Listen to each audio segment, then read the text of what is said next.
आज मी बनवत आहे चॉकलेट केक. तर हा केक मी का बनवणार आहे? माझ्या भाचीचं किड चॅनल आहे, रिशा खुशी किड शो. त्यासाठी मी चॉकलेट केक बनवणार आहे, कारण त्यांचे 1K सबस्क्रायबर कंप्लीट झालेली आहे. तर त्यासाठी मी घेतलं आहे चॉकलेट प्रीमिक्स, ऑइल आणि पाणी घेतलं आहे. हे मी अंदाजाने घेत आहे सगळं, कारण की हा केक आम्ही घरच्यासाठीच करतोय म्हणून. तर मी आता हे चॉकलेट प्रीमिक्स घेतलं आहे. ह्या प्रीमिक्समध्ये जवळजवळ 1 ते 1.5 किलो केक बनणार आहे.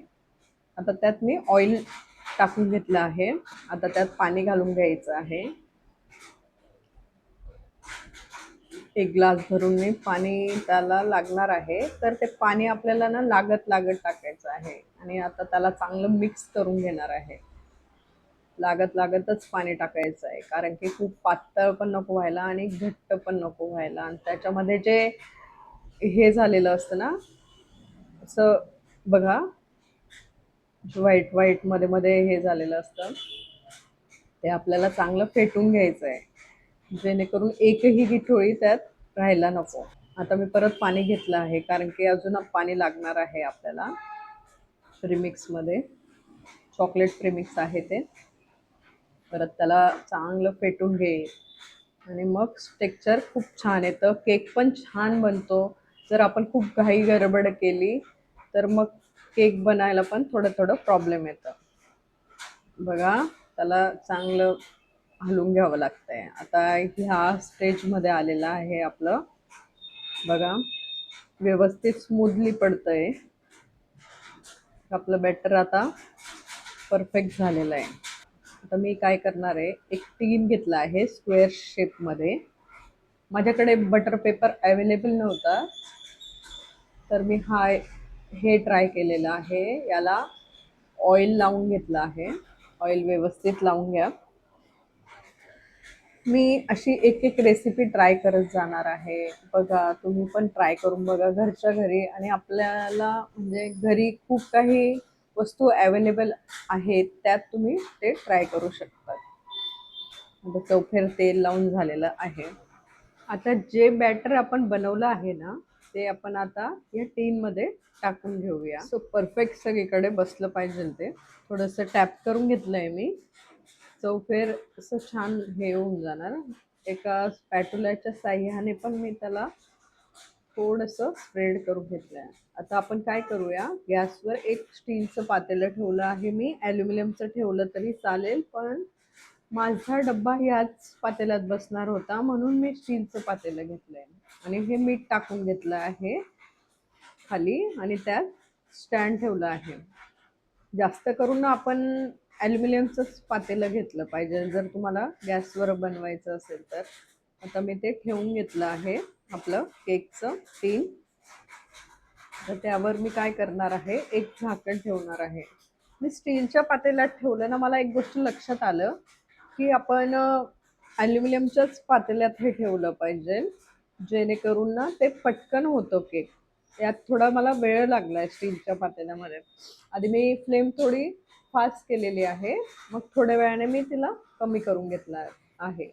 आता आपला केक रेडी होतो तोपर्यंत आपण क्रीम फेटून घेणार आहे. त्यासाठी मी क्रीम घेतलं आहे. आता मी इतकी क्रीम घेतली आहे, बाकीची क्रीम आपण नंतर घेणार आहोत, कारण की मला कलर टाकून फेटायची आहे बाकीची क्रीम, म्हणून मी ती नंतर घेणार आहे. आधी मी व्हाईट क्रीम रेडी करून घेत आहे. आता याला आपण चांगलं फेटून घेऊया. क्रीम आपली थंड पाहिजे आहे, म्हणजे रूम टेम्परेचरवर पाहिजे आहे. बर्फ पण नको झालेला क्रीमचा, नाहीतर मग क्रीम जमायला थोडा प्रॉब्लेम येतो. तर आपण काय करूया, आपली क्रीम गरम नको व्हायला ना, म्हणून एका बाउलमध्ये मी बर्फाचे तुकडे टाकून घेतलेले आहेत, जेणेकरून ती क्रीम ठेवून आपली त्याच टेम्परेचरमध्ये राहिली पाहिजे म्हणून. आणि खूप वेळ पण मशीन नाही फिरवायचे. खूप वेळ जरी आपण मशीन फिरवली तर ती क्रीम पातळ होत चालते, म्हणून खूप वेळ पण मशीन नाही फिरवायची आहे. तर मी असं ह्याला बर्फावर ठेवून घेतलं आहे, खाली बर्फ ठेवलं आहे आणि परत क्रीम फेटते, जेणेकरून आपली क्रीम परफेक्ट होणार आहे, घट्ट होणार व्यवस्थित. मग तिला लावताना पण आपल्याला प्रॉब्लेम नाही होत, म्हणजे केकवर टाकल्यावर कुठे मेल्ट नाही होत क्रीम. तर अशी खूप थिक आणि कडक होते. हळूहळू आता ती बनत चालली आहे. तुम्ही थोड्या वेळात आपलं हे बंद करू शकतात. बघा, क्रीम परफेक्ट बनते आहे, कारण की आपण खाली बर्फ ठेवलाय.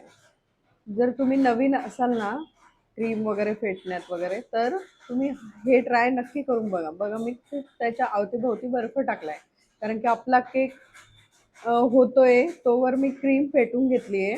आता मी केक ना चेक करून बघणार आहे की झालाय की नाही. छान मस्त फुललेला आहे, बघू शकता तुम्ही. आपण किती टीन भरलेला होता, तो किती वरती आले, जवळजवळ अर्ध्याच्या वरती तो आलेला आहे. आता मी चेक करत आहे. तुम्ही 2-3 ठिकाणी चेक करू शकता. हे बघा, आपली स्टिक भरलेली आहे, म्हणजे केक झालेला नाहीये. परत झाकण ठेवून दिलं आहे मी. आता थोड्या वेळाने मी परत चेक करणार आहे. आता बघा, झालेला दिसतोय मला केक.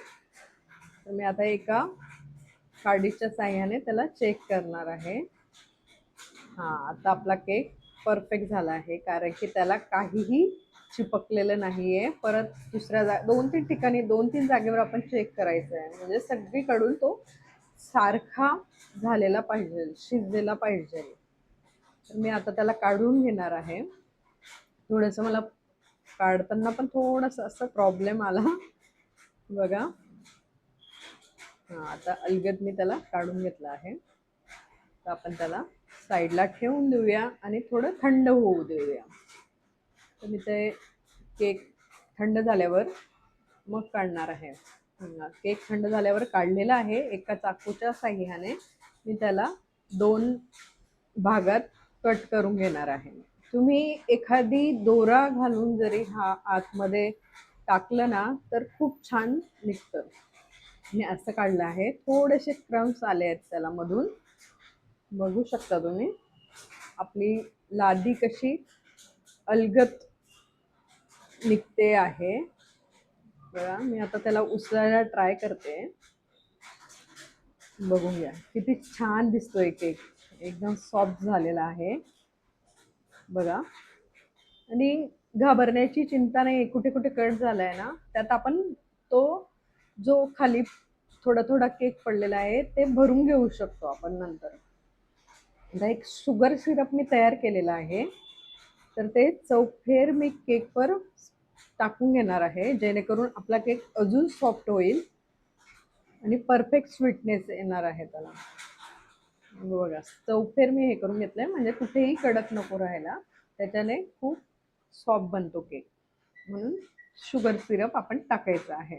तर मी आता हे शुगर सिरप टाकून घेतलेलं आहे. त्यानंतर मी चॉकलेट गनाश पण तयार केलं आहे त्याला.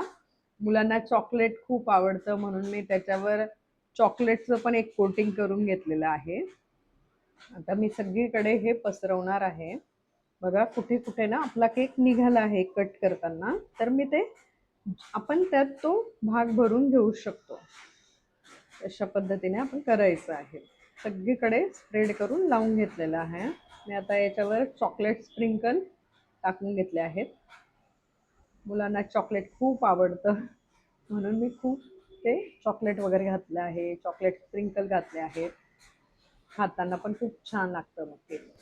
आता व्हिपक्रीम घेतली आहे मी. हा केक घरासाठीच बनवला आहे, म्हणजे मग मी तो माझ्या पद्धतीने मी सगळं वापरलेलं आहे. आपल्याला व्हिपक्रीम थोडं जास्त घ्यावे लागते आहे, कारण की कुठे कुठे ना केक थोडासा खालीवर झालेला होता, म्हणून. आता आपण ही व्हिपक्रीम सगळीकडे स्प्रेड करून घेऊया. बघा, असं स्प्रेड करून घेते मी व्हिपक्रीम लावून. चौफेर आपल्याला व्यवस्थित त्याला स्क्वेअर शेपमध्ये लावून घ्यायचं आहे. आणि सेकंड लादी तसंच मी ठेवून घेतले आहे, आणि सेम पद्धतीने त्यावर मी शुगर सिरप घातलेला आहे. सेम प्रोसेस करायची आहे.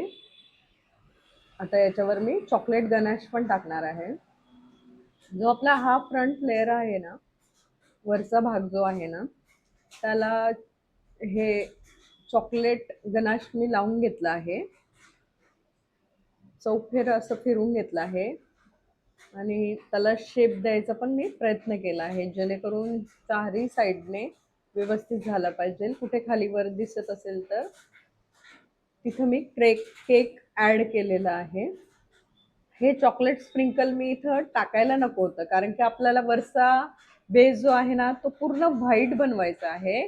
तर ते बनवता बनवता आहे ना ते वरती येत होते चॉकलेट स्प्रिंकल, म्हणून मी ते टाकायला नको होतं. पण तरी मी ते बरोबर सावरून घेतलं. मला थोडंसं क्रीम जास्त घ्यावी लागली, त्याच्यामुळे मुलांना कसं आहे क्रीम चॉकलेट हे सगळं आवडीने खातात, पण मला ते हे टाकल्यामुळे स्प्रिंकल टाकल्यामुळे खूप प्रॉब्लेम येत होते करताना. बघा, तरी मी त्याला बरोबर सेट करून घेतलं. हळूहळू प्रॅक्टिस झाली की आपल्याला बरोबर जमून जातं. म्हणजे थोडंसं माझं तिथं मिस्टेक झाली, ते स्प्रिंकल्स मी घ्यायला नको होते. आता आपण काय करूया, जे आपल्याला डेकोरेशन करायचं आहे त्यासाठी मी नवीन क्रीम फेटली आहे आणि त्यात रेड कलर घातलेला आहे.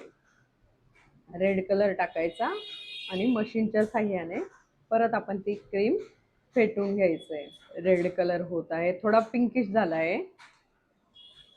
आपल्याला व्हिडिओमध्ये तो असं दिसत आहे, पण आम्ही त्याला प्रॉपर रेड केलेला आहे. आपल्याला कलर पण त्यात खूप टाकावं लागलं आहे परफेक्ट रेड कलर येण्यासाठी. मग मी 2-3 वेळा ते ट्राय करून बघितलं आणि त्यात ते टाकत गेले कलर. मी लिक्विड कलर वापरला आहे त्यात, रेड लिक्विड कलर. 1K सबस्क्रायबरचा केक आहे, म्हणून मला रेड आणि व्हाईट बनवावं लागत आहे. क्रीम आपली इथं बघा, इथं बर्फ मी कमी घातलाय म्हणून थोडी मेल्ट झाली आहे. असं क्रीम मेल्ट झालं की आपल्याला शेप द्यायला थोडा प्रॉब्लेम येतो, म्हणजे ते प्रॉपर शेप नाही दिसत. म्हणून एक काळजी घ्यायची की क्रीम थंड बर्फाच्या जागेवरच ठेवायचं असतं. बर्फ मेल्ट झाले त्यातच मी ती क्रीम फेटली आहे, म्हणून ती थोडीशी पातळ झाली आहे. आता मी ते एक पायपिंग बॅगमध्ये टाकून भरून घेत आहे, जेणेकरून मी डेकोरेशन करू शकते. आता हीच क्रीम जर घट्ट झाली असती ना चांगली, मग हे शेप आपले प्रॉपर झाले असते. म्हणून एक ट्रिक इथं लक्षात ठेवा, जेव्हाही आपण क्रीम फेटत असतो तर त्याच्या खाली आपण बर्फ ठेवायचे म्हणजे ठेवायचे, त्याने आपली क्रीम परफेक्ट कडक होत चालते. तर मी असं डिझाईन करून घेतलं आहे. बघा, जर तुम्हाला आवडत असतील ना, मी असे वेगळ्या वेगळ्या डिझाईनमध्ये केक बनवू शकते कुठल्याही प्रकारचं. तसं तुम्ही मला कमेंट करून सांगत जा. आता मी काय केलं आहे, एका पायपिंग बॅगमध्ये चॉकलेट गनाश कडक करून ठेवलंय, म्हणजे फ्रीजरला ठेवून दिलं होतं. आता त्याने मी YouTube 1K सबस्क्रायबर नेम टाकून घेणार आहे. दिसायला किती सुरेख दिसतोय आपला केक, आणि घरीच बनवल्यामुळे तो आनंद वेगळाच झाला सगळ्यांना केक बनवण्याचा. तिला सरप्राईज केक बनवून दिला मी. हा, तर बघा, रेसिपी आवडतायत का तुम्हाला? तुम्हाला अशा केकच्या रेसिपी हव्या असतील ना, तर मी अजून पायनॅपल केक, रसमलाई केक असे मी बनवू शकते. तुम्ही मला कमेंट करून नक्की सांगा. माझ्याकडे पायपिंग बॅग शिल्लक नव्हत्या, म्हणून मी असं एका प्लास्टिकच्या ह्याच्यात क्रीम भरून हे छोटंसं नाव काढण्यासाठी ती पायपिंग बॅग वेगळी घेतली आहे. बघा, आपला केक किती सुंदर दिसतोय. तुम्हाला माझ्या रेसिपी आवडतायत का? जर रेसिपी आवडत असतील तर लाईक, शेअर, सबस्क्रायबर करत चला, म्हणजे जेणेकरून मला अजून रेसिपी बनवायला प्रोत्साहन मिळेल आणि लवकरात लवकर माझं चॅनल पण ग्रोथ होईल. बघा, दिसतोय ना छान? सगळ्यांना आवडला आणि टेस्टला पण खूप भारी आला. घरी असं ट्राय केलं की छान वाटतं. तर नक्की व्हिडिओ बघत चला आणि शेअर करत चला. धन्यवाद. अशाच रेसिपी मी घेऊन येणार आहे.